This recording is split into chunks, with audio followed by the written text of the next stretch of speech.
नसीहत वो सच्चाई है जिसे हम कभी गौर से नहीं सुनते, और तारीफ वह धोखा है जिसे हम बड़े ध्यान से सुनना पसंद करते हैं। बहुत से लोग पैसों की कमी की वजह से इस तरह की बातें करते हैं। मैं बहुत गरीब हूँ, मुझे कोई खानदानी दौलत नहीं मिली, इसीलिए मैं कुछ नहीं कर पा रहा। मैं छोटी जगह से हूँ, इसीलिए मैं कुछ नहीं कर पा रहा। मुझे अच्छी कोचिंग नहीं मिल रही, हमारे यहाँ का सिस्टम ही खराब है, यहाँ किसी तरह की कोई सुविधा है ही नहीं। भला ऐसे हालात में कोई आगे कैसे बढ़ सकता है? चलिए एक बार मान लेते हैं कि आपकी ये सारी बातें एकदम सही हैं और आपके पास कुछ ना करने के हजारों रीजन हैं जो कि आपके हिसाब से बिल्कुल सही हैं। अब एक काम कीजिए, आप जीवन भर कोई भी काम मत कीजिए, आगे बढ़ने की कोशिश बिल्कुल मत कीजिए और एक कागज पर ये सारी बातें लिख लीजिए। इसके बाद जो भी आपसे मिले उनको ये रीजन गिनवा देना, वो कागज दिखा देना कि मैं इन वजहों से जिंदगी में कुछ नहीं कर पाया। जिसे भी आप ये बातें बताओगे वो एक बार या दो बार तो सुनेगा, लेकिन उसके बाद वो भी आपको धुतकार देगा। दोस्त, किसी को कोई फर्क नहीं पड़ता कि आप अपने जीवन में कुछ नहीं कर पाए। जिंदगी सिर्फ और सिर्फ आपकी बर्बाद होगी,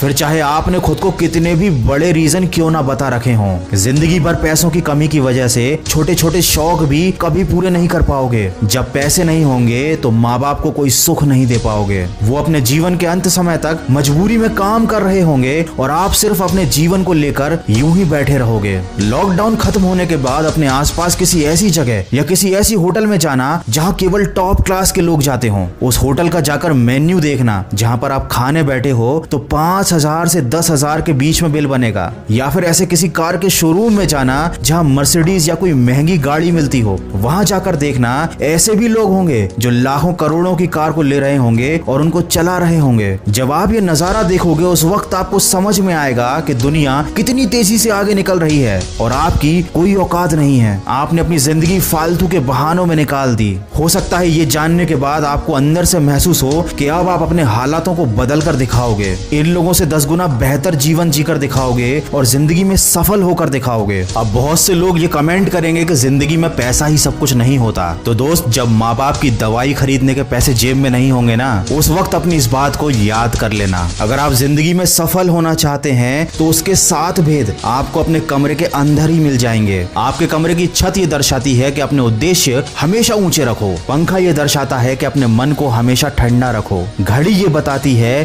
कि आपका हर मिनट कीमती है। शीशा ये बताता है कि कुछ भी करने से पहले एक बार अपने अंदर झांक लो। खिड़की कहती है कि जरा बाहर की दुनिया देखो, केवल अपने मन की बनाई गई बहानों की दुनिया में मत जियो। और दरवाजा कहता है कि बाहर जाओ और अपने लक्ष्य को प्राप्त करने के लिए पूरा जोर लगा दो। अगर आपको अभी भी लगता है कि ये सारी बातें केवल सुनने में अच्छी लगती हैं, तो याद रखना, किसी को कोई मतलब नहीं है कि आपका मकसद क्या है। किसी को कोई मतलब नहीं है कि आप अपनी जिंदगी में क्या कर पाते हो। जब आप अपनी परेशानियों से जूझ रहे होंगे तो लोग सिर्फ तमाशा देखेंगे। जब आप सफल हो जाएंगे तो लोग बस रिजल्ट देखेंगे, उसके पीछे की मेहनत पर किसी की नजर नहीं पड़ेगी। वीडियो के अंत में बस इतना कहना चाहूंगा कि जब बादल टूटता है तो बारिश होती है। खेत में जब मिट्टी टूटती है तो वो फसल का रूप ले लेती है। जब कोई बीज टूटता है तो एक नए पौधे का जन्म होता है। जिंदगी में जब भी आप टूटने लगो तो समझ जाना कि आप कुछ उपयोगी और कुछ बेहतर बनने वाले हो। मैं तुम्हें सलाह इसलिए नहीं दे रहा हूँ क्योंकि मैं तुमसे ज्यादा समझदार हूँ, बल्कि इसलिए दे रहा हूँ क्योंकि जिंदगी में गलतियां मैंने तुमसे ज्यादा की हैं। अगर मेरी बातों से सहमत हो तो आज से बहाने बनाना बंद